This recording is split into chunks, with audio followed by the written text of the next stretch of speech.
I said, It's a fucking weapon. Now if you're scared of me. Everyone's like, That was. I think that was. I crawled under my desk. Get the fuck out of you here. got a fucking problem, say it.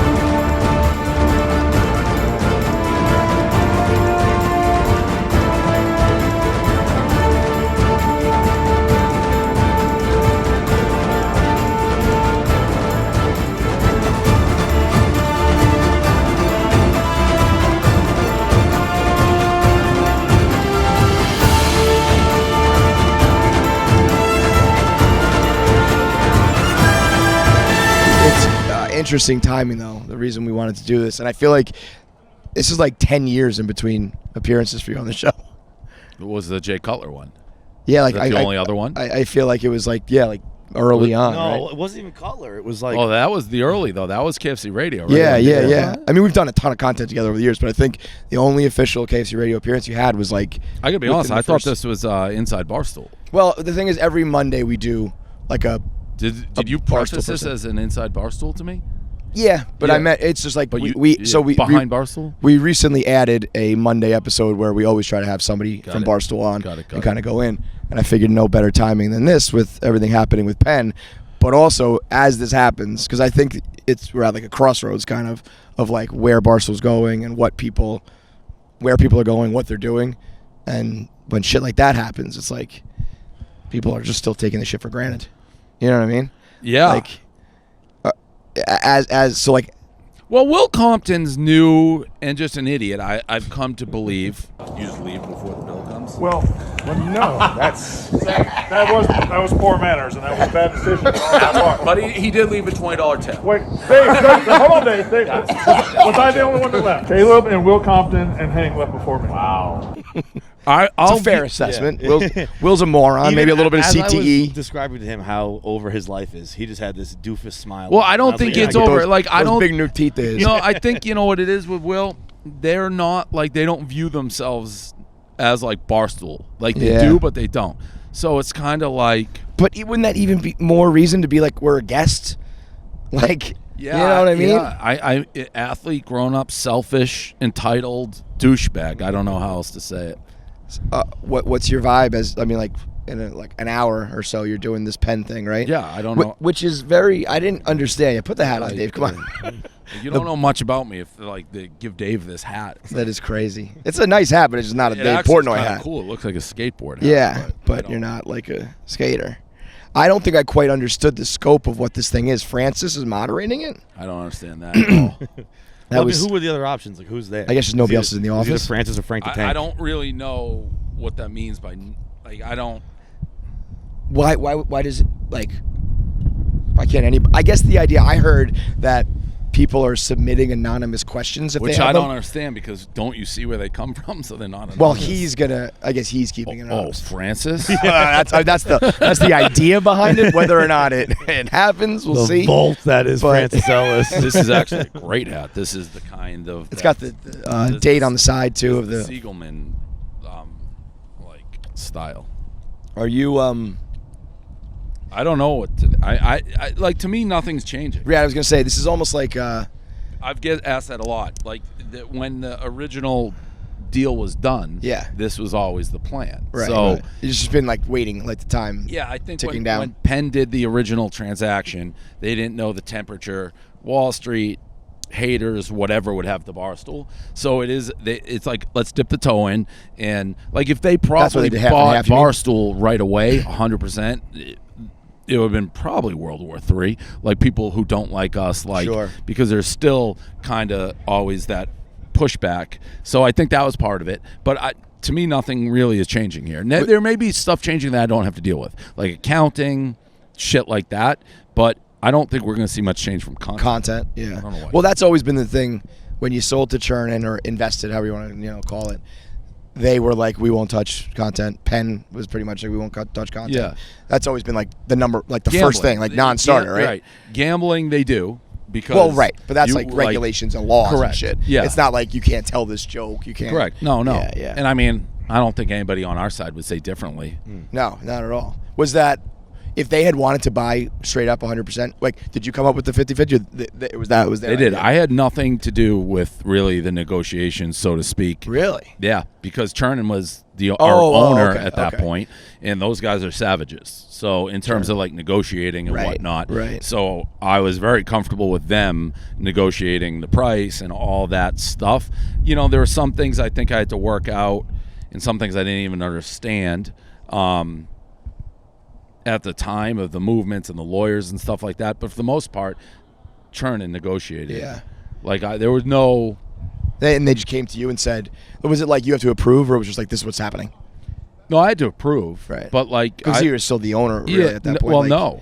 Like, but you still had Chernin had all of that. 51% was Chernin bought 51%. Oh, okay, right. So they theoretically in spirit could have done whatever they wanted. Right. Obviously, I think our content is all generally on the same page with this. So if we're like, well, we don't like that, like what's Chernin like? Well, Chernin, they're smart. Because I could see other companies being like, nope, like we're gonna do it our way. But why even sign up if you're gonna do that? You know? If like, to be honest, Chernin. So let me rephrase. There's a couple things that happened. Chernin never spoke with Penn about buying us till Penn decided they wanted to buy us, and then the price and everything. Like Jay didn't really. I don't want to say trust Chernin, and I don't know what. I don't think Chernin totally trusted Penn. Interesting. I love Jay. I still do, the CEO. He loved Erica. He met, I think the introductions were made. Jay met Erica and I and was just kind of feeling us out. Like, who are these people? Do they get along? Do I like them? And he liked us right away. And then, how did that come about? Like, I remember the Hefty Lefty and that connection with Chernin. That kind of Penn? Yeah. We had that guy, David, who was with us for a cup of coffee. He was actually hired to like help with the merger. Do you guys remember him? David. Yeah, he had glasses.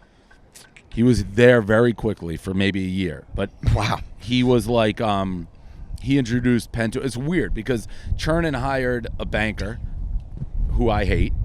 Really? Molis. And this became public because someone made who's this person doing signs? And so Molis was our banker, hired by Chernin, and they do all the gambling, like mergers and acquisitions in the space. So they are reputable. And we met fan, draft, poker, you name it, we met, and we didn't get anywhere. And then not even a nibble? Nope, wow, not really. That is interesting. And then Molis blamed it on me. It wasn't supposed to get back to me. But Molis is like, Dave's too toxic. Nobody will deal with Dave. It's his fault. So that was said to me. Obviously, I got angry. We internally, somebody introduced us to Penn, the guy David. So it didn't come from this banker. We met with Penn, hit it off, and then it was all me and Erica talking to Jay. And then when Jay's like, yep, we want to do it, it got turned over to Chernin with the Penn lawyers and Money guys, Price do that. And then we still had to pay a very big commission to Molis, which I hated. Really? Because they Despite did the dick. fact nothing? Oh fuck! But you had like locked him. Yeah. With the contract with them or some and shit? I knew they trashed me. So yeah. And there's no way out of that. No.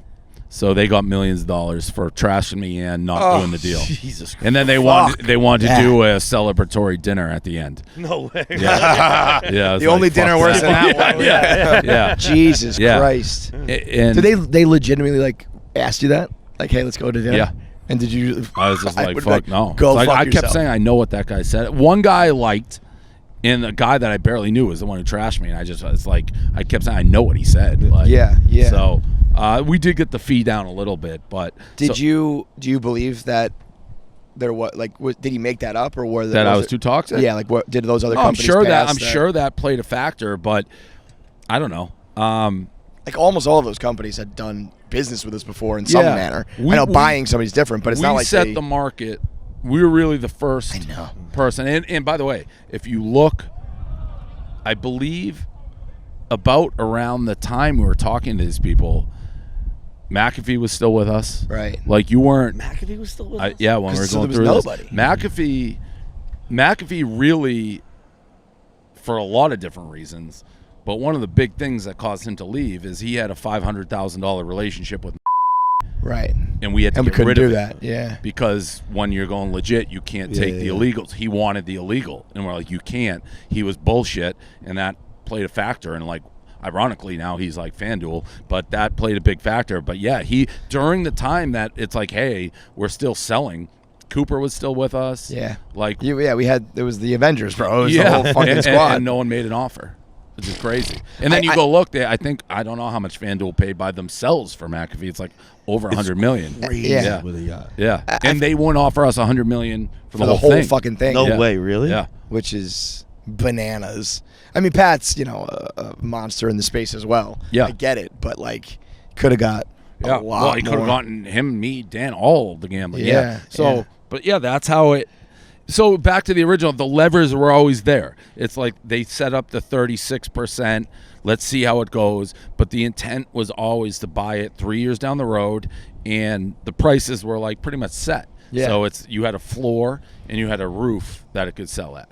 So that people keep asking what's going to change. To me, what's more of a well, change? you're honestly of everybody the biggest change because you didn't get paid in the original. Right. Yeah, it's a huge day. So for you me. have like yeah. the 17th circled on your right. calendar for a long I've been time. counting down that day, Yeah. and I didn't know like people like at times I heard it was like the Gas. first of the year, like or the new year. So I was I think like, it's does the that mean like 17th. January? And then I heard it was February. And I was like, is it February 1st? Like what I'm fucking pretty day sure is it's it? February Yes, February 17th. 17th. Got Yeah. it on the hat right there. It's stitched on the side of your hat. That's Oh. the day that other Yeah, side. because the original deal, I got money in the beginning, Dan got money in the beginning, and primarily, which is we've talked about, they were very like You rat for, fucks. For better or worse, I don't think the deal would have been done without Dan being like, "Yep, I'm locked in and ready," Yeah. and me locked in because we were the gambling people Yeah. that they needed. Where Right. if you were like, "I'm bouncing," they would have still done the deal. Right. They want the gambling. Correct. Yeah. Yeah. How dumb are we for not gambling? It's like the one vice we don't have, and it Yeah. ended up biting us in the ass. You can't be dumb though. It's like because, well, everyone knows like we got lucky in the fact that that's how it broke. But we're gambling. I mean, that's Right. the company. It He was wasn't the like gambler. a But I fake mean, you thing. two are the only guys in the world to like beat the house. 100%. You know, maybe a couple Vegas guys, but other than 100%. that, yeah, it's- no. But I mean, I've been gambling since I've been young. sometimes I wonder though. Like I don't like the people who have tried to jump on the gambling train when they're obviously not. Well, I mean, McAfee made a shit ton of money, right? And he Yeah. didn't. I But- taught him how to gamble. But that was at least interesting because I remember him being like, I couldn't, and now I Yeah, can. right, yeah. People who could have all these Yeah, years and and just then just didn't. started, Yeah. that kind of bothers me. Yeah. But I'm also thinking about we've been here so long like now. Edelman right now is all over WinBet. But he couldn't either. Right. So, So they at least have a reason. I'm thinking now though, it's been long enough that if we had started Carabas. a long time ago, we Carabas. would have. Yeah. We would be natural. Like at least it wouldn't be phony by I like now, Carabas, but I mean, in me doing this industry, that's the weirdest deal I've ever seen. Yeah. The Carabas to draft. Well, do you think that there is, and I'm almost hoping this is the case for like this, that I feel like it's weird in the gambling space that the thought is you have to be a gambler or a good gambler. Like if you have an audience, you have an audience. Right. And if I can get you to sign up, just the same way we're not experts at fucking cooking, but we sell Hellofresh. You know what I mean? Right. So in the beginning, it felt like you need gambling to sell gambling. Yeah. But now there's so many comics and other podcasts and like, I don't think you have to be a gambler to get gamblers. Yeah, I don't know. Because also sometimes I think you guys appeal to like the hardcore Yep. gamblers, and they're already gambling. Right. Don't you want like get outside that Well, bubble a little bit well- with if I did an ad read being like, hey, I'm not a gambler, but Yeah. this is a good way to get into it. Blah blah blah blah. Sort of. The only thing that's you got to remember when you're like they're already gambling, it's new. So like they're not gambling in Massachusetts with anybody. So it's Right, like right. it's a clean slate. Like Right. if that wasn't the case, certainly we wouldn't have been as interesting to Penn. In the industry, I think it is in a very different spot than it was when they did the deal. Like the Penn stock at one point was, I think, 180. Yeah, it was fucking bananas. 33 or 34 now. So I think we still have a different model, but for now, the gold rush of gambling, Think it's over? It's not at the height. Like you're probably not going to see the deals that you saw before because there's so much competition and the margins are razor thin right now. Did you, when it was like 180, were you like, I'm a billionaire, like it's just going to go forever? Pretty much. Yeah. That was like the first time I started paying attention to the stock market was during COVID. Right. Like I'd never invested. And when I got in was a very good time. Everything was going up, but Penn was, Penn was almost at 0. Yeah, Penn was at 4. 4. I remember it at 4, and I was like thinking about myself. I was like, I should just throw all my money in it because it can't go any lower, can it? And then I was like, I don't know. But I was doing what that. If it was going COVID lower. Closes, who knows? The day we rang the bell at the NASDAQ was the worst day in the history of the world, right? They were popping champagne that was bottles so and there was confetti. Awkward. And all the that red. was, it's an awkward thing to do in general. We had a lot of people, and it's the fake bell. It's not on the trading floor. Yeah. We had like 100-foot fucking screens outside of us, like, hey. It was literally Meanwhile, the worst day whole in the world history of is the like, NASDAQ. we're gonna kill ourselves. We lost all our money. Also, around the Penn, they pumped me up so much. I bought, I think, like $2 or $3 million more dollars a Penn at that point at like 32, and it went to like 4. I didn't know them well enough. At that point, I was like, if Penn goes out of business, do I get Barstool back? Like, what? How does that work? I had no idea. I still don't. Really, what is the answer? I still really don't know what would happen because I didn't know Jay well enough I don't think at that point he would have been like, we're about to go out of business. Right. And it was COVID. Who fucking knows? But I don't. I remember they were literally kind of a fun ending, just ending up back in Milton. Yeah, right. Well, my right in the block again. My favorite, like, out of all the ups and downs, I remember. I think it was when we were getting sued for the pedophile joke, or one of the blackout tour. That's still one of the luckiest things that guy never had. Dave, I never think about decided that to hire a lawyer. I think about it every day. I've never been more. That I didn't sleep for like. Yeah, you didn't. Would the company just been gone man. if that guy filed it right? I remember you being like, he's suing us and he's gonna win. He's gonna win. He's like, you broke the law to like the letter of the law. He's gonna win. Yeah. Thank God. I still can't even, let alone like file a lawsuit. I still can't even log into Zenefits because I don't know what company I work for. Because like we did it for so long. Oh because, yeah. Barstool Sports. Barstool Sports Inc. Yeah, it's starfish. Correct. Yeah, it goes up. It starts as Dave Portnoy. It's Barstool Sports doing business as Dave Portnoy, then as C Corp, and my dad is the one doing stuff. He doesn't, in hindsight, really know what he's doing. But yeah, that gentleman we kept tying him up on paperwork, like he wasn't filling it out correctly. He never got it. Was that like I thought that he was just stupid and fucked it up. Was that like a tactic on our part? Like, were they doing that on purpose? No, he screwed up. Right. He never hired a lawyer, and he was filing the paperwork incorrectly. Right. And the statute. We weren't doing that on purpose. We were, I guess, God, like really you said, we have all these different names. So it in a weird way, it was a similar thing like with the Business Insider when my shit got thrown out. The judge is like, nope, I'm not even going to look at it. You're not at that point. Like, you're not doing it correctly. Got it. And so that just never got looked at. I was going to say, when one of those lawsuits was going down, I remember you being like, I don't know, we don't have any money, so like you can just have like barstoolsports.com and we'll just start barstoolsports2.com. Like, that's just Michael move Scott, over here. Michael Scott paper company. I mean, that was my dad. That was his early defense. Guess that ass. When we were getting sued, we went through the phase because obviously we were doing that so early. And then the internet and ambulance chasers of sorts started like catching up. And we had like these are a the billion pictures. Yeah, so they'd be like, you that guess that thousands. ass, which you could have bought in real time for 20 cents, you owe us 20,000 now for it. Like every because picture, it's right? like they're right. Yeah. And my dad would just call. He's like, I'm his dad. He can't afford a lawyer. They have no money, and he'd settle for like pennies on the dollars. Pays to be broke, I guess. You know. Get HelloFresh and skip that extra trip to the grocery store and the long checkout lines or the automatic checkouts, which never work. They never work. I don't know how we can send rockets into outer space and land them with space eggs, but we can't get the checkout line at the grocery store to work. because you buzz it and then it says like, no, it didn't buzz, and then you put it down and it says like, it's not, the weight isn't there. And I'm like, well, I don't know, man. The thing that I'm buying doesn't weigh a lot, so that's on you for not recognizing that I put it in the right spot. And then you call the person over and they look at you like you're an idiot, and you're like, I'm not an idiot. And then as they're walking away, something else goes wrong, and they come back and they're like, you're definitely an idiot. I'm like, no, this is definitely proof that it's not me and that it's the fucking machine. And I can just get rid of all this when I use HelloFresh. That way you can spend more time doing the things you love and not arguing with the people at the grocery store, because delicious chef-crafted recipes get delivered right to your doorstep. No matter what your lifestyle or meal preference, HelloFresh has everything to please you and the people at your table, from fit and wholesome to veggie and family-friendly. They will find something for everybody. Pre-portioned ingredients that come with easy-to-read recipe cards, so you can get a delicious home-cooked meal on the table without all the time-consuming prep and planning. It's fast and fresh, and they have robust flavors full of big portions of things like falafel power bowls, seared steak and potatoes with béarnaise sauce, or Southwest pork and bean burritos. The list goes on and on.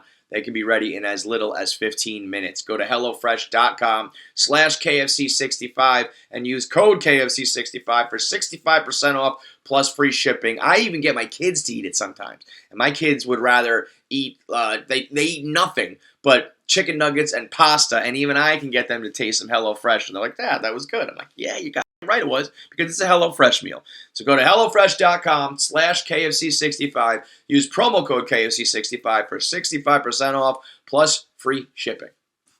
What's up, chicken heads? KFC Radio Live is coming to a stage near you. April 26th, we're at the Houston Improv. April 27th, we're in Dallas, Texas at the Addison Improv. And on April 29th, we're in Austin at the Moon Tower Comedy. May, we're coming back to Boston, back to Wilbur, where we belong, on May 12th. And May 14th, we'll be in Stamford, Connecticut for all you Northeast chicken heads. Get your tickets now. Things are selling out fast. What do you miss most about that era? Or are you like you hated that and you're happy to be? No. I like,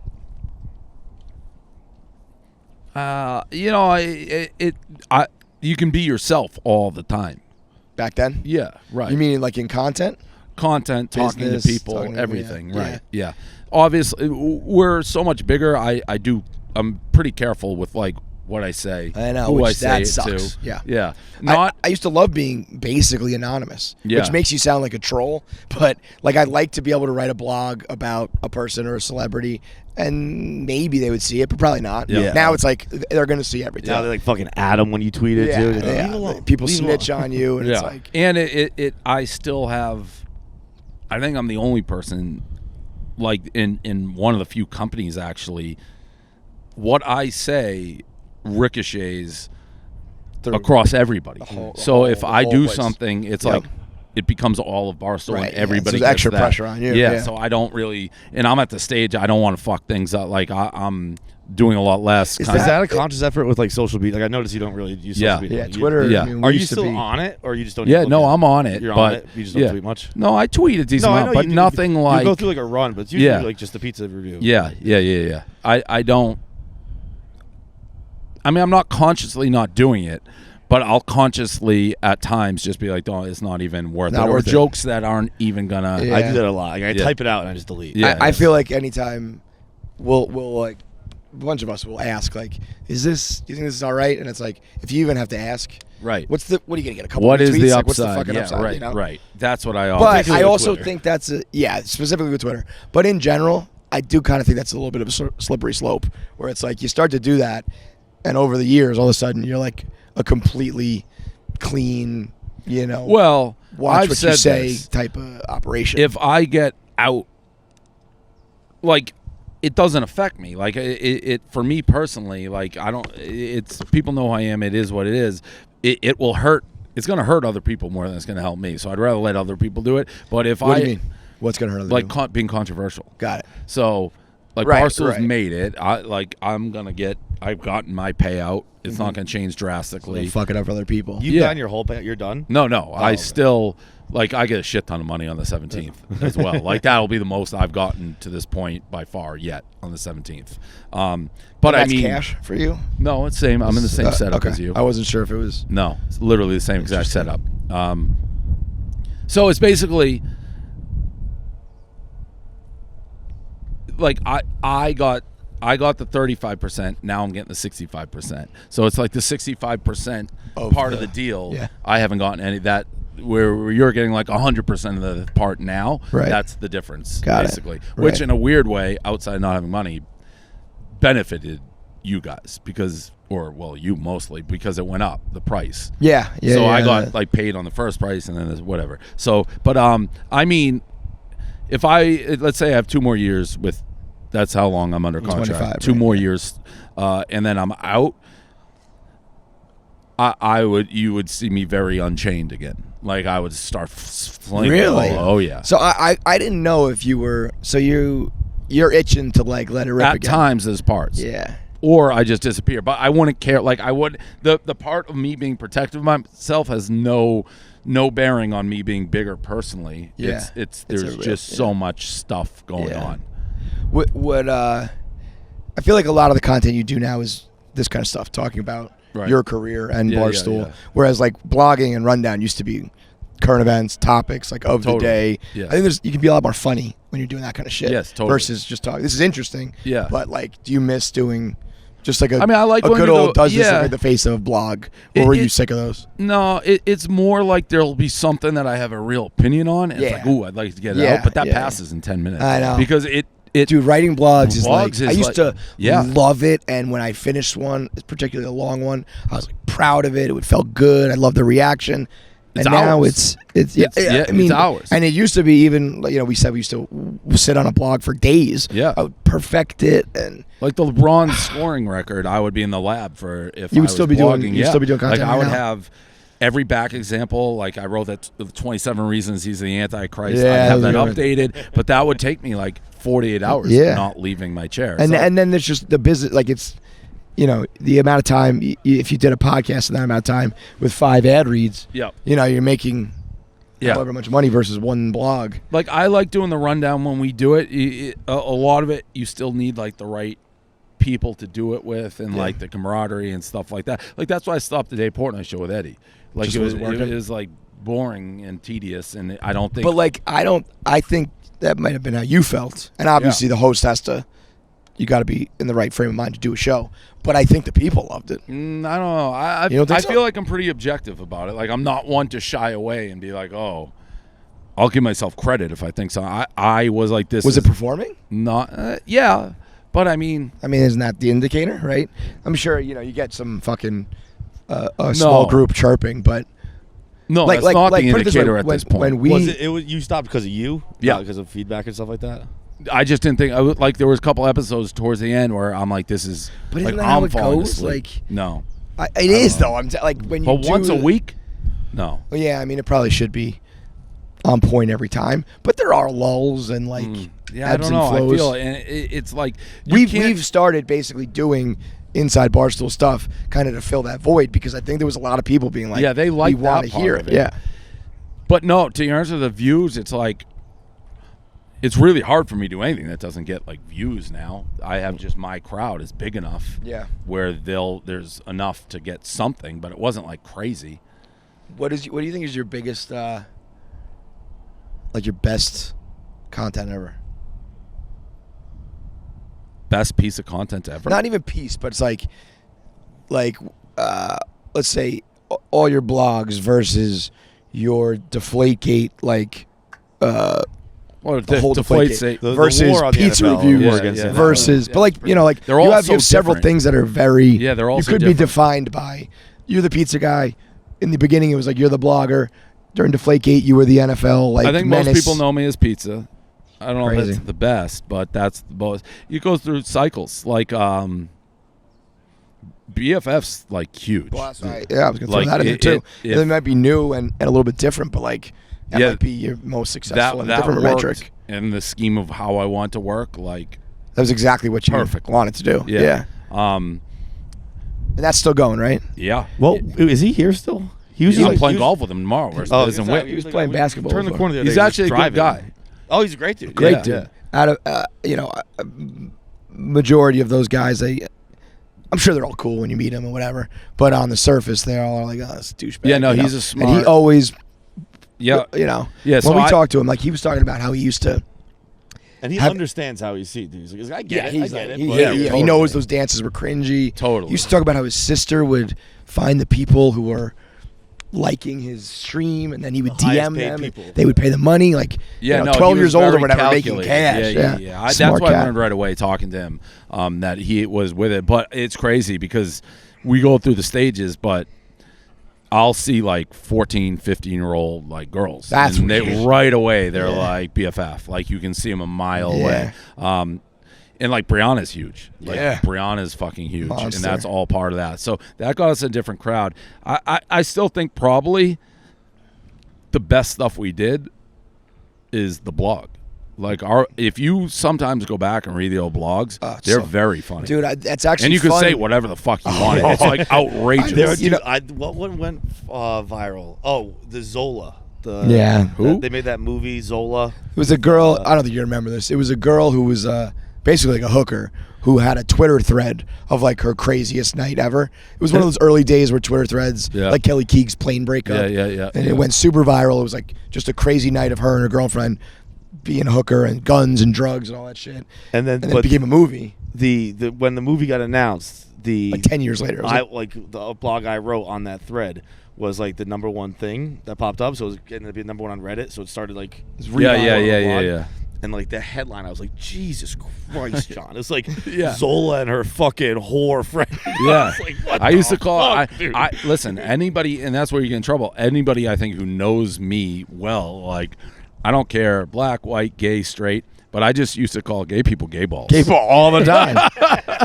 And like, all the time. I just thought it was like funny. It's like, oh, you gay ball. But like, you obviously. know what is the funniest? And I literally have it on my phone. I'm in the camera roll right now. When I was watching the Grammys the other day, Lizzo was fucking whatever. I know what I see you, fat bitch, Lizzo. I see you, Lizzo, you fat bitch. And it was nice. It was friendly. Yeah. You were filming like Taylor Swift or whatever, and then you were like, I see you, Lizzo, you fat bitch. Because I think at that point she was like being proud of it. Yeah, no, all the stuff you can't. All right, so the blog. By the way, talk about lucky. What do you think's luckier? Pedophile lawsuit or DevNest deleting those blogs that would have probably canceled the whole fucking show? I mean, I used to be so mad at DevNest because I was like, oh, some of my best work. One day I wanted to go back and look at it. Yeah. And then I'm like, thank God. Yeah. It happened because.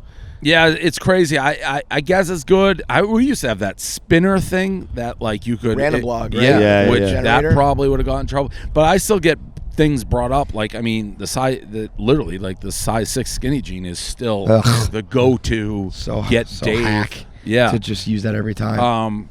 But yeah, we're probably lucky because we probably forget some of the stuff. I tried to do when our YouTube started really taking off. I was like, a lot of our episodes are evergreen because it's not topical. Yeah. So it's like, let's just start uploading old episodes to YouTube and fucking we'll have 500 new episodes. And the very first one I started to listen through, and I was like, nope. Yeah. Like within 2 minutes, like, can't say that.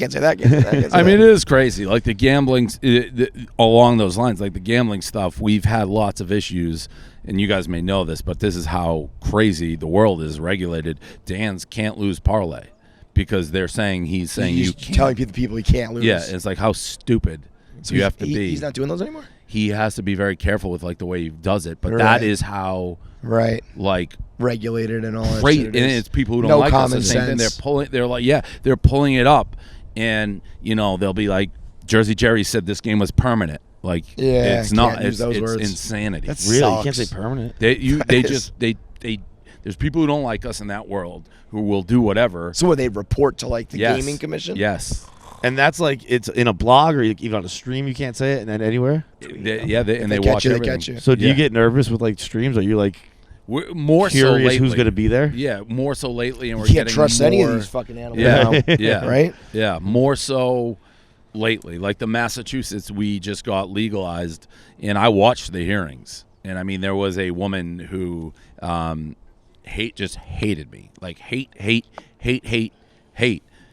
And it to the point, like the committee, one guy was like, "You're being unfair to them. Like it's almost good when they're so you're holding crazy. them to a different standard than everybody else, and they are because like what's his face, the comedian who does draft, who I like, Kevin Hart. Yeah, if you want to go into his history and pull out things and take it literal and be, you can do that.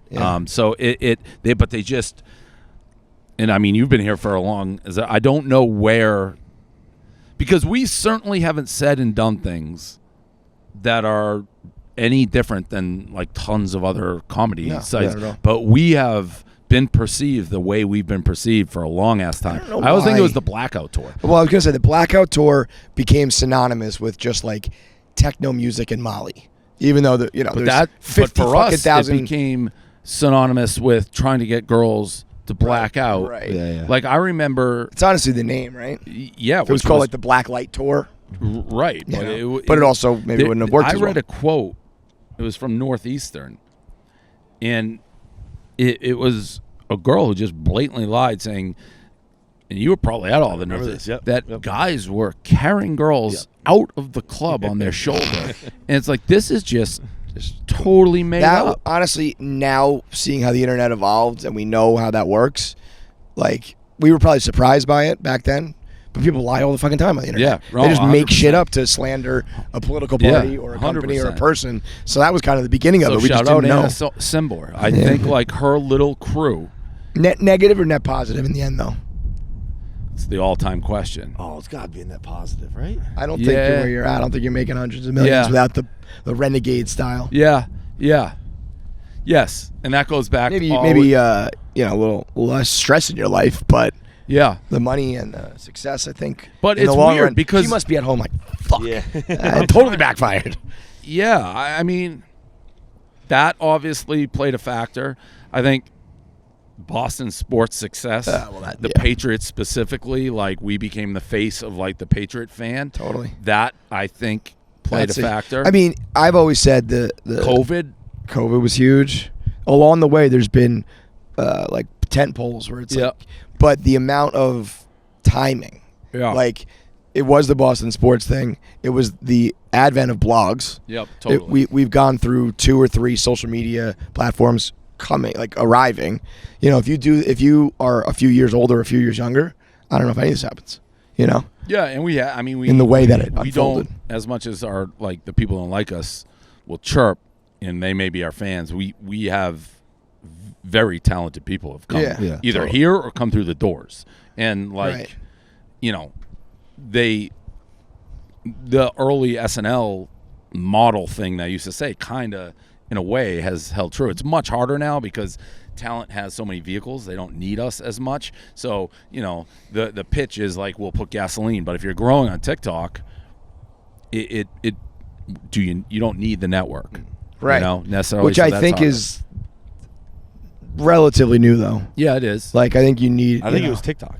Yeah, TikTok is probably. I guess there was some because you could just get so not like really. TikTok. Not You like- just get They were so weird, many like so Jen fast. Selter was Yeah, like yeah, it's like an Instagram star. Right. And you had the Vine Yeah, people. at that point, I remember I used to have Vine, right. I used to have Instagram just for Guess That Ass. Yeah. Like my friend follower list was deplorable when I first. I was had talking to about that on Mean purge Girls the other everybody day. to start following like comedians and whatever, Yeah. It was just ass. I was- couldn't open Instagram in public. It was crazy. Go to like Egotastic, like superficial. Yeah, just go like they got the Those new were the asses up. delisted And I ads never sometimes. really Michael K. I liked him. I never really gave thought to where those pictures were coming from. I'm like, we're just There's just a picture on the internet. Yeah, we can like all use someone's that. just Like, putting no the- big fucking deal. Yeah. I used to, in italics, like credit source, the AP. I never don't know who they are. Yeah, Right. Don't I care. never gave it a thought. Like, there's a photographer taking these. Like, that's crazy.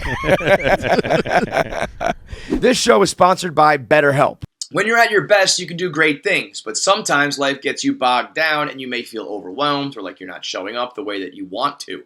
Working with a therapist can help you get closer to the best version of you because when you feel empowered, you're more prepared to take on everything life throws at you. When I first started talking to a therapist, I didn't realize how when you talk to a therapist, things get better. And then when you do better at work, you get happier. And when you're better at home as a parent or a friend, life all around you gets better, and it's kind of like a snowball effect. It's like a self-fulfilling prophecy. It's not just like, therapy stopped me from being sad. It's everything in my life got better because I started talking to someone.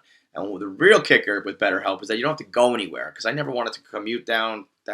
I never wanted to be face-to-face. I never had to worry about parking or awkward I remember one time being in an awkward waiting room where some guy recognized me. I was like, I hate this. So now you can text, you can call, or you can do video calls, all because of BetterHelp. Right now, when you go to betterhelp.com, BetterHelp.com, use promo code KFC, you get 10% off your first month right now. That's betterhelp.com/KFC. Get 10% off your month. If you want to live a more empowered life, therapy can get you there. betterhelp.com/KFC. What do you think? You got any regrets? No, not really. None? No. That's crazy. I mean, it's hard to have a regret because everything led it to here. That's also, people are like, why would you do this? Why would you do that? It's like, whether it was luck, whatever, like, it's probably a 1 in a quadrillion story. Like, totally. The way Well, it I didn't finish my thought, but I was going to say it's the talent, but the timing of that is like, that's why it all boom, you know? We would have probably had a nice, successive blog, but... Right. There were so many competitors, and none made it. I mean, we outlasted everybody. The Chive and Bro Bible Total and Frat. The Chive's Elite still there Daily. now? Is Chive But still I mean, there? they're I see them not- on TV at bars. I don't know. Yeah, they have a Yeah. Chive channel that's on like It's repeat. right time, right place, right everything. I think, like, I always sort of was coming out of a business perspective, but it really, I think, was the combo. The right time, right place, right everything. I don't know. I feel like A lot of lucky I think steps. it was. I've said that a million. Like, there's many times where if something didn't happen right, like, we wouldn't have been able to continue. Right, like it was over. All right? the way from the newspaper, where it's like this woman, Erin Boyce, who didn't come into the picture. Like, I had no way to make the newspaper. Like, and a friend of a friend's like, she knows how to do it. It was so much harder than I could ever imagine. Like, I would have been fucked if And that then what didn't was happen. Ian? Somebody was the website. Ian White. Ian White. Yeah, He was like, just he was just moving, and he was like, "I'll build a site." I used to hand him the newspaper at South Station, and he's like, he's like, I like reading it. I'm moving. I'll just build you something you can throw it up there quick. And then he just, like, when I'd be like, can you make this change? He'd do it and do it and do He it. used to say like powered by Ian White or something. Yeah, he was the CTO of was it weirdly Business Insider at one point? Oh shit! Yeah, Didn't he like interview to he come was gonna back? come back all the way back. We went with what? Jeff the Design Menace instead. Yeah, who was also. I haven't. You, believe it or not, I have not talked to him.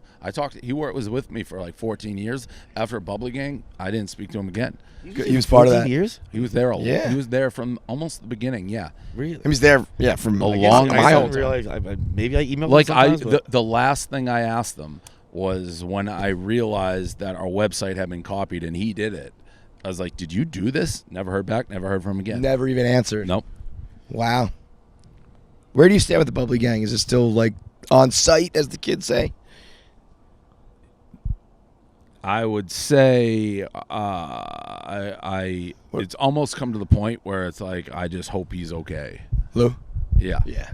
Yeah, I mean, we've all seen the roller coaster that is Lou. Yeah. The ups and downs. I mean, that's always Lou. That's always been. Yeah, you know. this is, yeah. I mean, I don't know.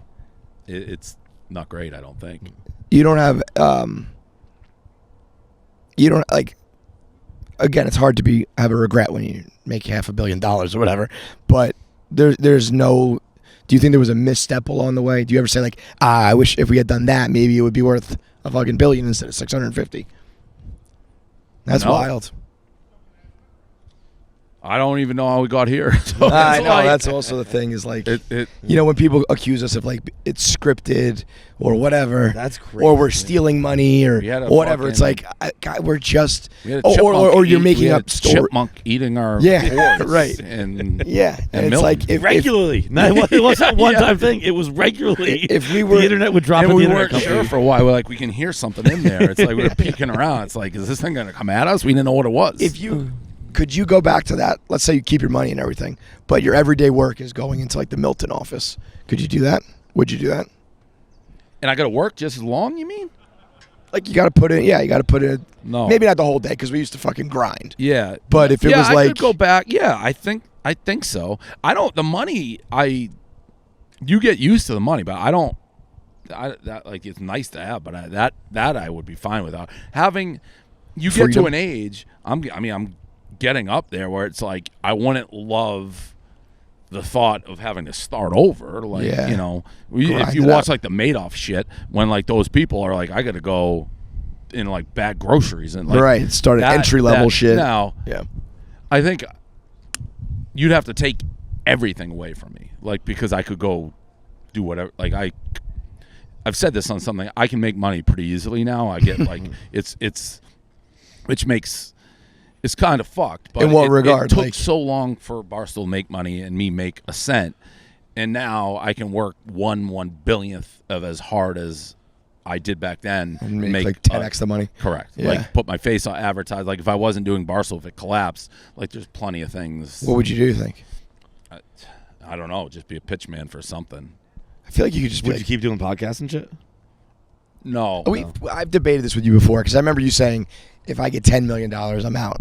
I'll just Bro, go sit on the beach. In high school, you wrote a blog where it was like, I think you said it was $2 million. All I need is $2 million. I think you were like, what's the blog was, what's the number you need to like retire? I told Mike Rapoli, he's like a billionaire. He started Vitamin Water and Body Armor. Right. That if he gave me $25 million cash, I would just sell him.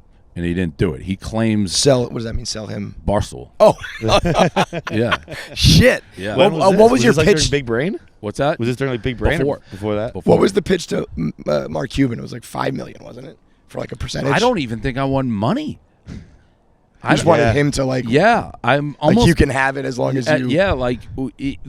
But you have to be like active. I think I'd have to read. That was the hard. I don't. No, I think you're right. You're right. Or if it was something very small, it was just like come on board and be part of it. The hard dick business. So to me, those are 3 different businesses. No, you guys are in the business of connecting to hard dicks, you know, and creating fun and making them think that they know what's going on. It was just like come on board and be part of it. The hard dick business. I mean, we've done, though, I think, what a lot of people don't think we or I could have done, because I am fairly removed now. Like, I'm on my island and I do pizza, but I'm not doing content with other people. And the Barstool brand is bigger than ever. Like, if I'm totally out of it, Barstool's not going anywhere. Right. You think you're going to be out of it? Well, which is surprising because I never thought that was the case. Yeah, that was for sure the biggest attraction. It's like, well, once he's gone. I think we would take a hit, but you'll be all right. Do you think? And what? I'm not part of really content outside my own world now. I guess so. Yeah, I mean, I don't know if there's a direct, like, if you leave, the thing that fucking Mean Girls pod is not going to go down. The thing that I brought to the table is already gone, which is like creating unhappiness at the office, but is great content. Yeah, right. Like, you know, like just if something happens, I think at the office now, it's like, oh, do we really want to talk about it? Where it's like, I want to talk about it and beat it to ground, make people like almost uncomfortable cry. and be upset. Right. And you relish that. Yes, dude, that's I'll what. never forget the time you came out. But that's like our best content. If you go back on Barstool fans, like, what do they like? Do you think that there was also a way, because I have a different philosophy on it, and I feel like it would be different content, and I do ultimately think yours is more like captivating. But I think if there was like almost like an entourage element, where like all the guys were like, "Let's make it," and we're all and that we do kind of have that. But if it was more of like, we're all on the same show, we all like each other, we're all, and everyone roots for that, rather than like I'm team this and team that. Well, the team thing, I don't think was necessarily. That started. The team thing was Frankie and Trent. No, that was Team Portnoy started it. No. Someone, Robbie Fox started it. Robbie and Trent. He said he was Trent Team said they were Team KFC. Oh, right. There was some stupid like I did not create Team KFC. Yeah. There was some argument on radio. I forgot about that. That was like if you had to pick one of us or something, and fucking Robbie Fox. I don't even want to bring it back up for him because I don't want him back in the blender with Dave. But he walked into the radio, had his hands behind his back, and said it with his chest, like, I'd be Team KFC. Yeah. And then Trent rolled in afterwards, and Dave was like, "You're both fired," or whatever. Well, Trent's never really liked me, but I don't think that's true. He may like me a little more. No, he didn't like me in the beginning because of the whole I didn't take him. He only came to New York because Iowa beat Michigan. Talk about football. luck. Yeah, I mean his whole life has changed because. But what you just said, that's not my personality. Yeah. Like you just don't like get I along didn't with. plan to make. I mean, Feidelberg knows. Like the Milton, like the shit that was going on in Milton wasn't like, oh, let's create this. Like it's just that is what it is. I mean, It's how you operate. Yeah, there's yelling matches. There's like I was talking to Frankie the other day. It's still one of my favorite stories. It was not too long ago. So when I was still in, New York, and Barzell, who plays for the Islanders, is like, I guess, his friend or a Barstool fan or whatever, but he wanted to come see the office. Frankie's desk at the time was right in front of my office. So Barzell was in there with his, I think, fiance, wife, girlfriend, whatever it may be, talking to Frankie. My door was open, and Sage was in my office. And this was after we were at the Kentucky Derby, and Sage was just shoving his face with shrimp. And I was like, you fat fuck. Like, what the fuck do you think you're doing? I'm sitting with these fucking people I hate, and I look, and you're feeding your fat face, doing nothing. Barzell look, he goes, this is like a hockey locker room. Like, you can't do that anymore. No, Dude, you I really remember can't, the one man. you had. I think it was like Kevin and Dan got it on you during a rundown. I think, and I don't even know if it ever got. I know aired. what you're gonna tell. Yeah. At the first New York office. Yeah. And it was like, you're scaring everybody, and like you're being me, like whatever. I said came you're out with a intimidated. bat, and you're like, who's intimidated by me? What, anybody afraid of me? You're not. You guys aren't afraid of me, are you? I said, It's a fucking speak up weapon. now if you're scared of me. Everyone's like, That was. I think that was. I crawled under my desk. Get the fuck out you of here. got a fucking problem, say it. I feel like that was the low point. Yeah. As far as like getting along. Yeah, I mean, pre-Chernin, yeah, you guys are all against me, no doubt. When do you think that? Kevin and Dan. Oh. They were which I never understood.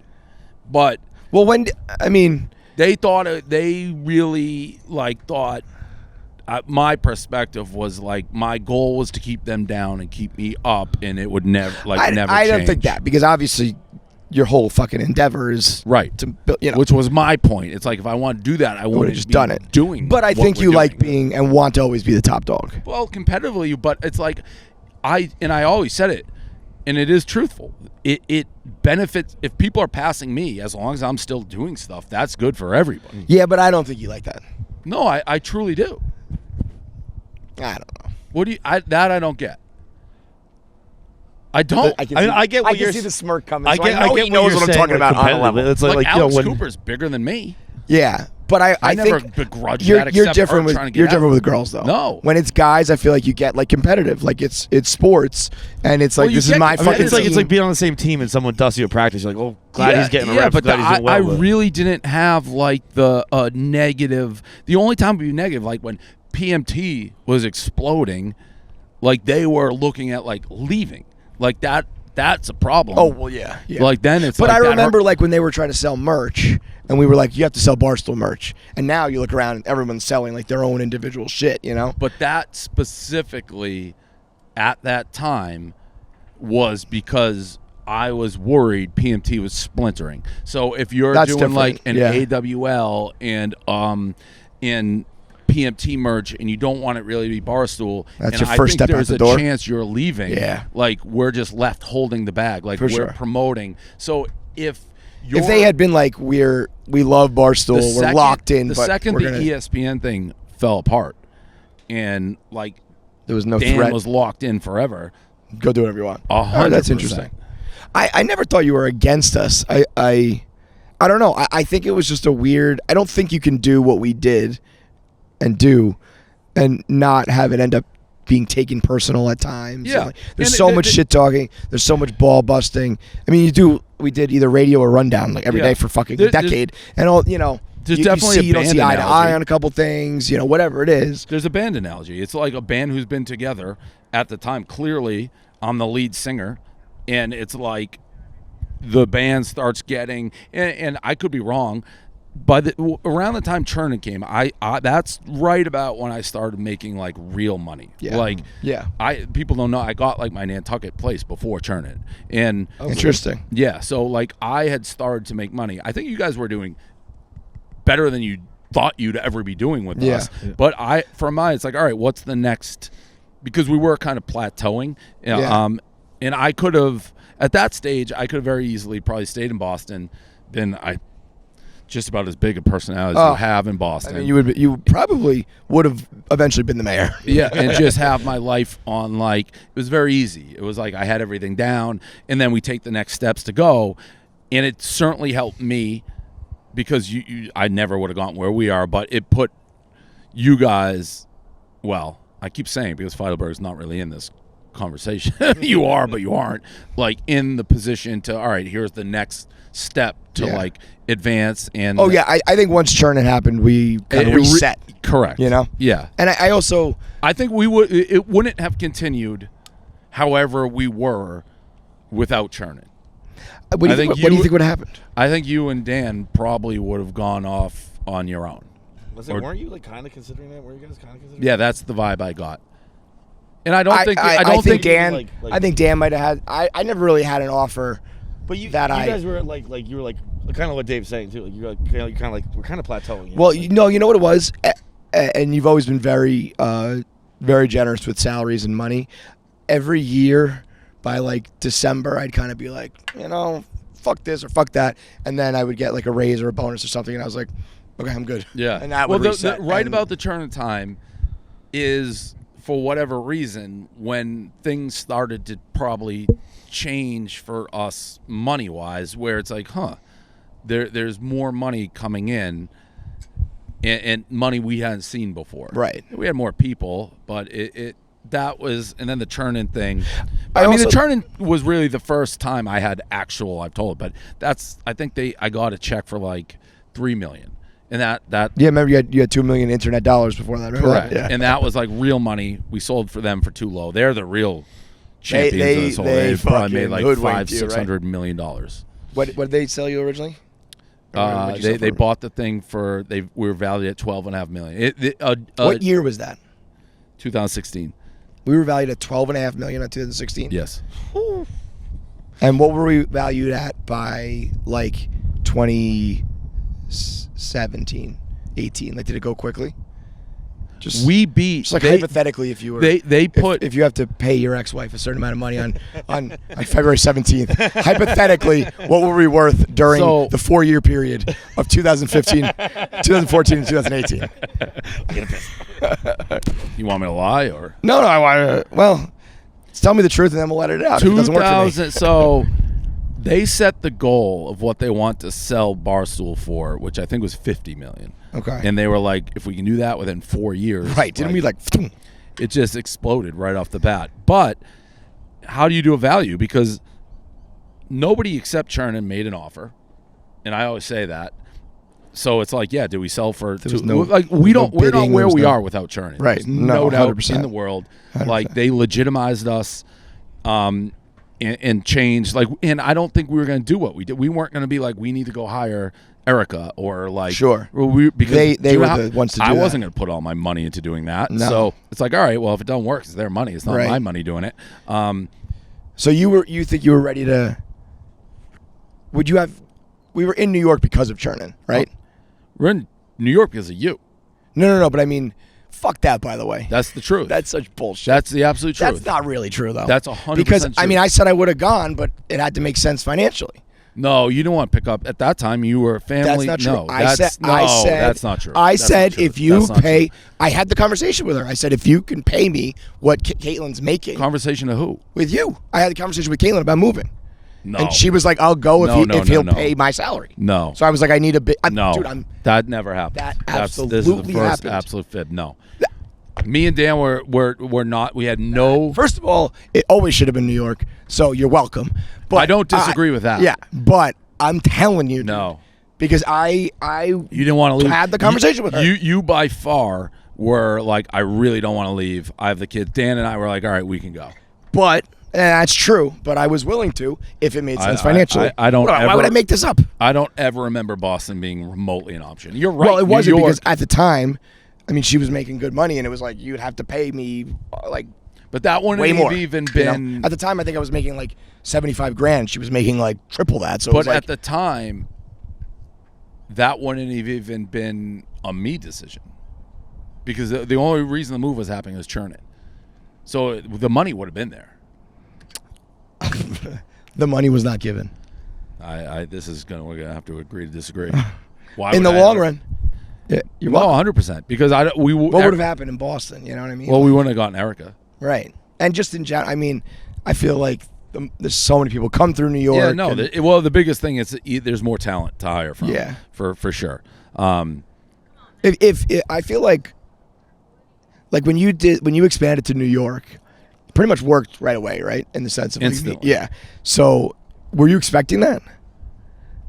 Because I always feel like, what if me and Keith like bombed? Would you have just been like, all right, good try, but we're gonna you're go back? talking when we did. I thought you meant when we actually picked up and went. No, I'm talking You're about the first expansion, like to the city expansion. No, right. Well, I didn't know what to expect. Well, again, this is where it gets very convoluted on what is luck, what is skill.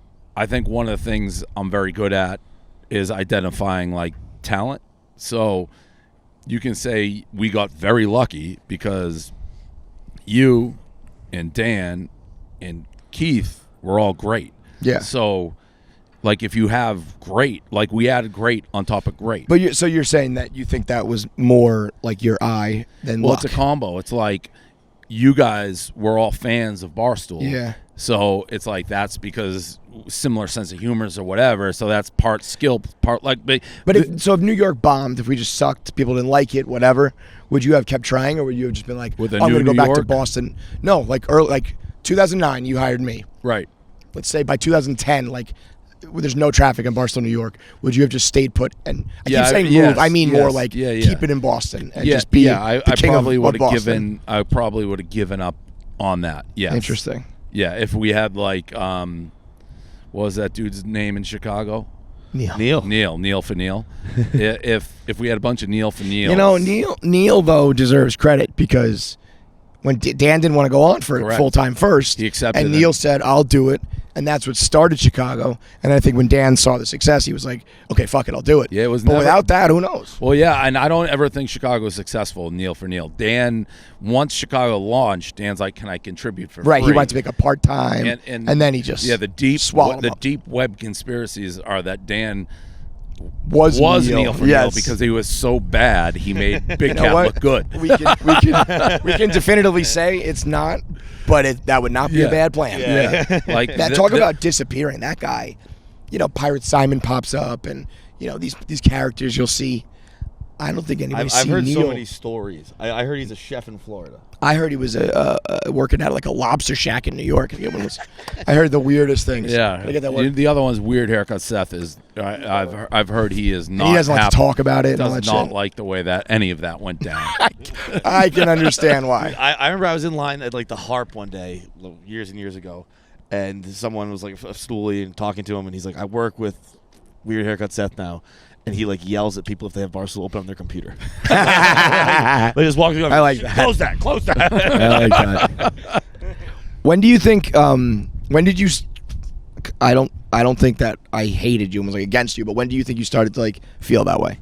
Like, was there a moment or a thing that shifted? I don't think there's one. It was just kind of slowly. It was. I know it was doing the rundowns at the end of the Milton office.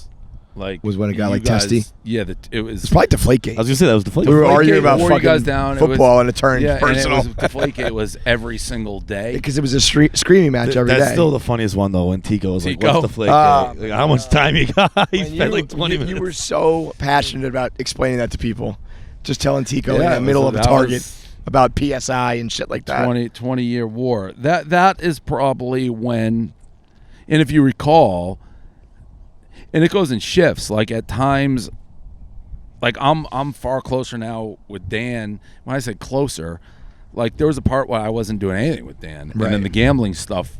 Put you I'm together. with him all the time. Yeah.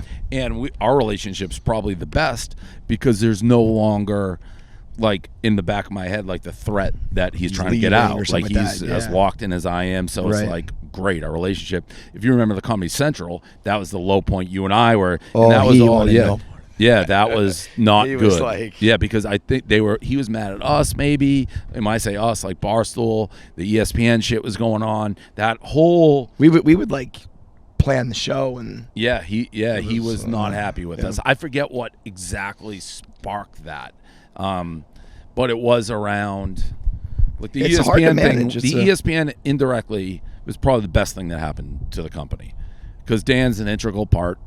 And if it had worked, he would have just they at least gone more. That ESPN, unless Chernin was going to, which I don't think they were, ESPN was test driving them. Like, does this work? And then they're going to make an offer that we could not match, and you see crazy offers, and I think they would have been gone. Do you think agents and stuff? I mean, everyone had, but I really fucking hate the guy who repped them, and like it was a big thing. I think Dan knows this, but it's like he was trying to get them on the same contract, like the year length, PFT and Big Cat. I'm like, I will not do that. Like, because they're already off-centered. I'm like, there's no way in any world we're putting them on the same year so they can go to market together and be, we want $500 zillion. Like, I'm not fucking doing it. And I think that there's a lot of stuff going on.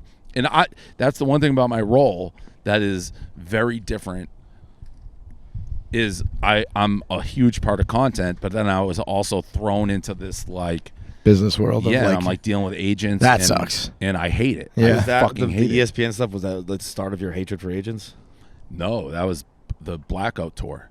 I've always fucking. I kind of have a theory. Jesse, Jazz still has the all-time, the most violent conversation I had with Wale's manager, this guy Jesse K, who kept changing his flights and wanted us to do the change fee every time, and I just lost it. I'm like, every word was "fuck" at the top of my lungs. Fucking fuck. Yeah, I think it happened earlier. I feel like Jenna was the beginning of, like, is it the blog or the character? Is it the individual or the name? And Jenna, I think she had some agents in her ears. Maybe you didn't know a name or whatever, but I feel like that. But no, I think you were on guard after that. Like, Jenna, this can't happen. Jenna literally, and maybe she did, and anybody who's in the office knows, Jenna, the second she got success, totally changed. Totally different person. She wouldn't do anything. I knew that from afar because we used to talk a little bit. She came to New York for a couple parties, and then it was just like the second she blew up. And by the way, at that point, which people never get, like, I looked at her contract to go to LA as a friend and be like, yup, this is good. Good luck. Oh, like, wow. I never thought I could monetize her because we didn't have a female. So the people who were advertising, it was like, she was on YouTube. So I literally was okay with everything, like, wish her good luck. It was the next day when she wrote the fucking blog that I'm like, what?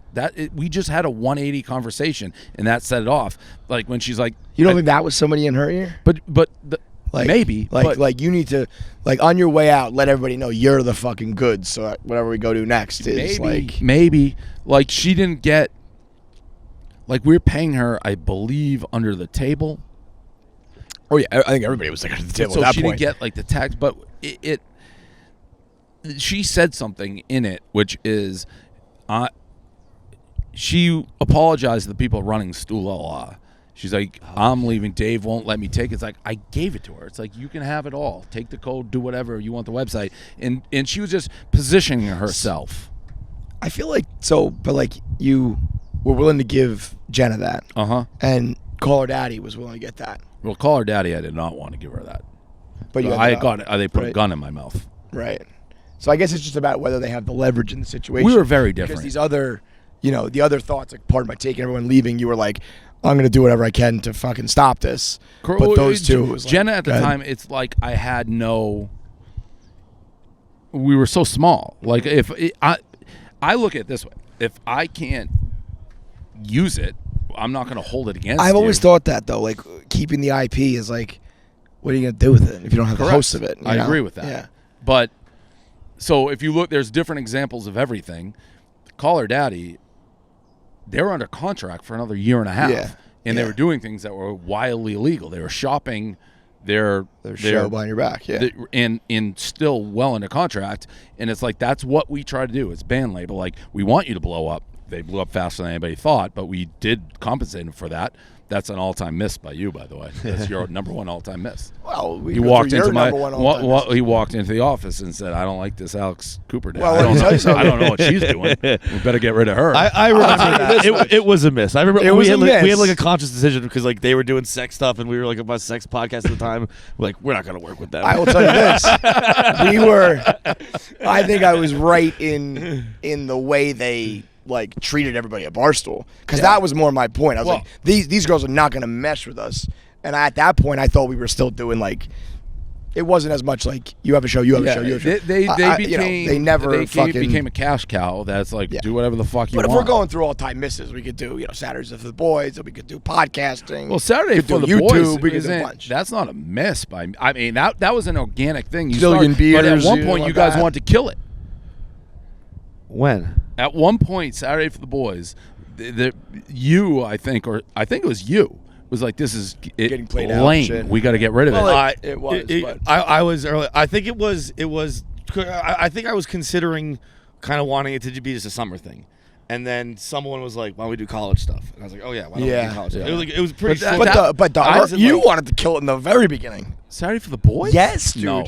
I had to fucking bankroll his shit because you wouldn't. You wouldn't give me money for the fucking helicopter. I had to pay for it because he was every Saturday he was doing something special. I don't remember that. I could see that. And his like the third weekend you wouldn't pay for it, so I was like, we have to keep this going. And then he made the Saturday Saved by the Bell shirts, and you didn't like those, and that ended up being like. I remember the shirt, but it's like the Saturdays are for the boys logo, like the yellow writing with the circle. Are you sure I didn't like Saved by the Bell?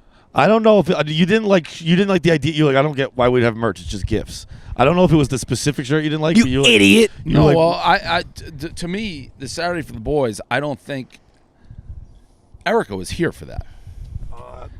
I think she came kind of in the middle because I thought she was a big driver. Like, obviously, you came up with the concept unintentionally, right? Yeah. And then it exploded. But I don't remember ever.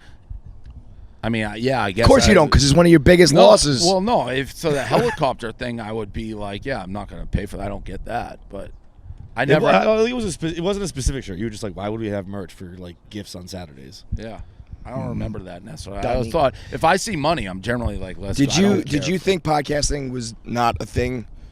Because I've said that you didn't like us, no, or like because you just didn't think podcasting was a thing. Because like we were early, but like Bill Simmons, Joe Rogan, there were people. Mark Maron had podcasts that were very successful. Yeah, no, I didn't get podcasts. I didn't either. When the Chernin thing watch came sports out, radio. It's. I'm not a podcast guy, but to not see you just like. When you knew Kirk, Mike Francesa, like it's basically radio, and those guys were like titans of there's sports, a lot more like technology behind it, obviously. Yeah. No, I remember when you, I think the now infamous or famous picture of the like podcast fucking graph that they had, like Chernin was like, we're buying you for the podcast network. Oh, that was so funny, man. And it was like you probably had like Wine with Kelly on it, and like we had so many. It was supposed to just be like, there's Barstool, and then one line here, one line here, one line here for all the podcasts. But when it was like all over the fucking place. When you said something to the effect of like, this is one of the reasons Chernin bought us, and that was the first time I realized it was anything. Podcasting? Yeah, I was like, oh, like the whole time we were doing it, I thought it was just like a hobby. No, I mean, you were. I remember us talking about it, and I think a lot of times my reaction is the same. It's still this day. It's like, I don't get it. If you want to do it, like, don't take away from like what you're doing. When I posted the thing that started me to do it, because I was solo and I didn't have like calls or radio, whatever. And then when my brother told me that Google Voice came out, where you could call the hotline, you could call a phone number and leave a message. That's what we do on the show. And I remember I posted that idea of like, call this number, and you were very high on that. You're like, that's a great idea. And then we put the episode out. And I also think it's not your sense of humor, the hypotheticals and the stupid shit. So I remember you being pumped about that idea, and then it just. I knew you guys were doing it. I mean, I did. We had Blog Talk Radio I was using. Yeah. Right. That's how we found fucking Dan. That's what I mean, though. So you were like. But I really, because if you did it, man, if you had a podcast this whole time, you'd be like Joe Rogan level. Yeah, but I always look at it like, how is the money coming in the door? And we weren't selling it that way. It was really, I knew you guys are growing. I mean, but PMT exploded so quickly. Oh, yeah. I mean, that was, and that's when, where's all this money coming? And then it's like, okay, there's a thing. But now, I mean, I'm told like podcasting is going this way. Yeah, like, it's a little bit over. I think if you're grandfathered in, people listen to this. Yeah. Do you remember when we put the automatic player on the website? So it was like a little box. Yeah. And it either auto played or whatever. We couldn't stop it. And then like, so like we auto overnight ads, right? No. We put like a widget that had the podcast on it. Oh. So you could click play right on the. Yeah. And it either auto played or whatever, and like in a night it did 600,000 downloads or something like that, and it was like, well, okay, we're getting rich off of this. I think it was back in like, remember when podcast one numbers were crazy? It was the Wild West, but I remember being like, oh my god, it worked, and then obviously it was phony. I totally didn't get. I mean, that was part of the thing. I just didn't see the ad. I was wrong on that, clearly. But I didn't see it when it's like, I looked at it, it's like, I don't know how we're going to make a ton of money doing this. Mm-hmm. That's how I looked at it. And then we started making a ton of money. I'm like, okay. Yeah. Our first ad ever was we got $1,000 for 5 episodes was the presenting sponsor. Streaker Sports. Shout out to Streaker Sports. It was $1,000. They got a bottom third the whole show for like a month. We had, I think my first Blog Talk Radio ad was Tony's Pizza. And Elliot was on the show. Kikoff is the easiest way to build credit fast. Whether you have no credit or want to boost your credit score, Kikoff is the #1 credit building app that has helped over 1 million people take control of their credit. You can apply in minutes with no credit check, no hidden fees, and no interest. Plans start at just $5 a month, which is practically free. A Finsky, an Abraham Lincoln, that means that's like $0, let's be honest. And every on-time payment you make with Kikoff is reported to the major credit bureaus. And when they see healthy habits, you see a healthier and happier credit score. You can even set it up to auto-pay so you can build credit without even thinking about it. Kikoff has also been praised by big-time names like Forbes and NerdWallet as a smart way to build your credit fast. With a 4.9 out of 5 rating in the App Store and over 45,000 rave reviews, you can trust Kikoff to help you get ahead. It's time to take control of your credit so that it can't control you. I know every time I was opening my credit when I was younger, I always have like one eye open, being like, I have no idea what the score is going to be. And every time I expected it to be like 250. Somehow, by the skin of my teeth, I always survived. But the fact that this number was always just looming over me, deciding like what I can and can't buy, I hated that. So if I was young and I had Kikoff at the time, I would have been using it. I'm definitely using it now that I'm looking for a new place to live and a new life to start. So go to kikoff.com, Kikoff.com, to build your credit score without the lift. It takes just minutes to sign up and start building better credit. Start today at kikoff.com. All right, last thing, because we can talk about it forever. I know you said that this was like always coming, but is there any sense of like, I mean, you've been rich for a while, you've been very popular for a while, but if now there's a little bit of a bookend. Yeah. Maybe 2025 will potentially be a real bookend. But is there any sense of like, I fucking did it. I set out to do this. No, because I took the chance that no one else would, blah, blah, blah. I didn't set out to do this. So that's a big... I feel like that's a lot of us that are successful. Like, I feel like that's the difference. Yeah, if we you, just and, were and like, probably why we are successful. Yeah. It's very hard not to get the authentic side of it. Yeah. And that's even when people are like, Dave, you're a fucking cock with like, you're like, the slogan is still buy the common man for the common man. It's like, you got to remember, like, I had no money. I was broke when I started this. I was like living first in my own studio that I couldn't afford with like a shit show, and then Renee's parents' house. So it's like I'm always like true to what you want me to act like poor when I'm rich. Like that's not going to happen. There are plenty of people who try to keep the allure of that, and it's like I'm not. You're lying to me, right? Yeah. It's. I said to Gaz. Because this trip to the Super Bowl, you name it, I've been invited to it. It's like, come parties. Like, you want to sit next to fucking Drake. You do whatever you fucking want to do, you can do. And I and the SI party reached out, and they're like, hey, we got a VIP spot if any of you want to come.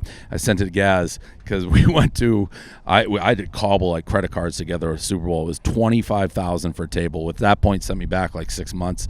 They put us in a room. Wait, what year is this? This was the first year we went to the Super Bowl. Oh, okay. It's like 25,000. They put us in a room with the party. It was closed circuit. We weren't in the main room where the party was. Thunder Milford party. We had like 4 tables in a white-walled room with a TV watching Watch the party on the TV. It was like Diplo on the TV. I made the waitress cry. She came over. I'm like, there's no way I paid $25,000 and we're not in the main room. In the room. And she's like, they told you that when you bought it. It's like, trust me, I wouldn't have done no this. fucking way I'm paying for a closed circuit party. And I was just like, you're lying. Let me talk. But it stuff like that is more surreal. like the access, the What invites. was the first, like, if it's not now, what was the first? Was it the Chernin money? What was the moment you were like, fuck? Have you ever had one? Nantucket House? Nantucket. Yeah. But that was pre-Chernin. That was pre-Chernin. So that's still, at the end of the day, was basically all on your own. Yeah, the owner, it's a far. You reached like you're a pinnacle. What you thought was going to be a pinnacle. Yeah, I don't know. I don't know. It's been. I think part of it too. It's been so gradual. Yeah, like nothing just was overnight. steady. Yeah. Like it's not like we're TikTok stars that woke up and went like viral overnight. That's also why I think it works. But you know what? In the grand scheme of things, getting to know a lot of these comics and shit, doing it for like 20 years. Yeah, I mean that is long, but some of these guys do like 35 years before they make it. Yeah, and you were pretty wealthy. What 10 or 15 into it?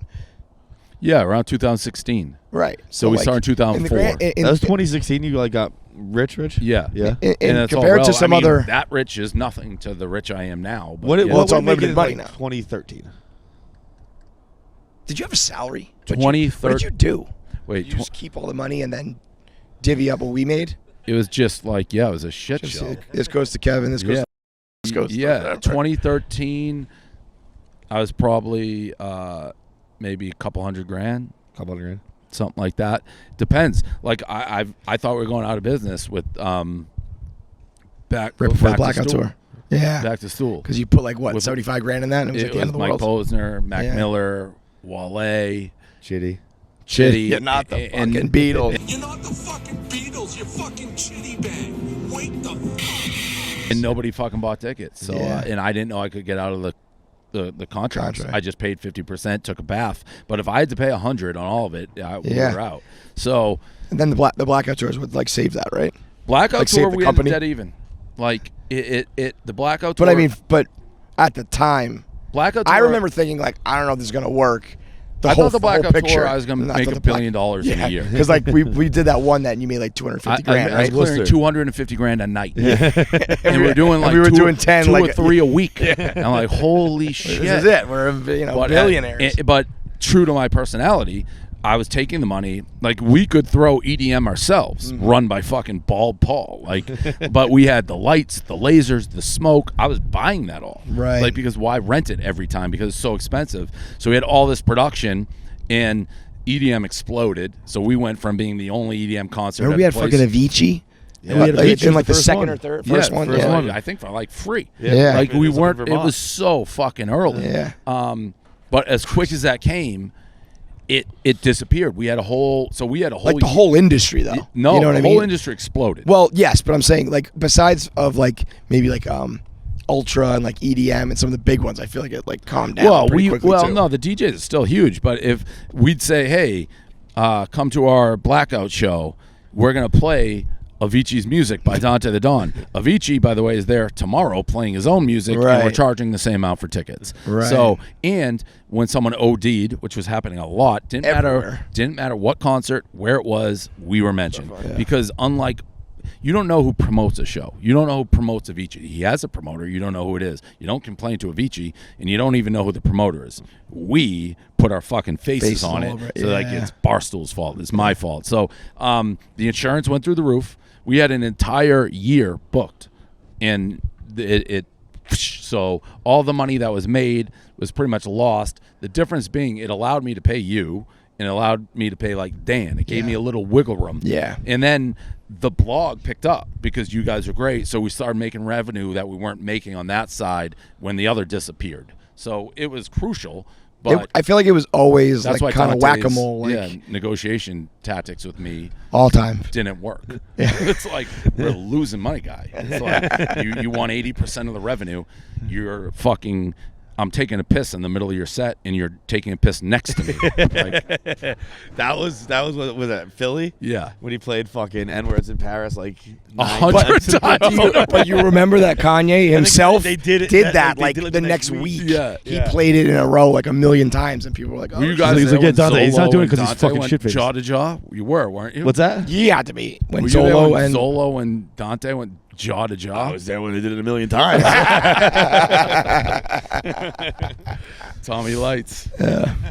All right. I mean, there's so many fucking things we could talk of, but thank you for doing it, man. Yeah. And thank you for everything. Yeah, well, getting rich in a couple weeks. Yeah, big day. You gave me my life, Dave. They didn't like when I said that. Honestly, but it is honestly, true. I'm thinking when I asked you the question, what do you think made it change? And I was trying to think of myself because I couldn't pinpoint anything. That was it. Yeah, it was the always constant. I gave you your life, and I was like, "You'd be stuck in Boston without me, motherfucker." In my head. What was when we went to Kanye with the the Cool Club? The Cool Club. How much? How the tables turned on that? We were Cool Club going to Kanye, and like 2 months later, he's in the club, fucking being Mr. Club Dave. Anti-Semitic piece of shit. Yeah, but I mean, that was like, look, who are these guys going out in New York City? And then next thing you know, you're. But you did the blog and you had the fucking. I think you did it in like Microsoft Paint like we used to. What they'd use, what they'd we'd be doing. Yeah. Like a ticket taker at the museum. Yeah.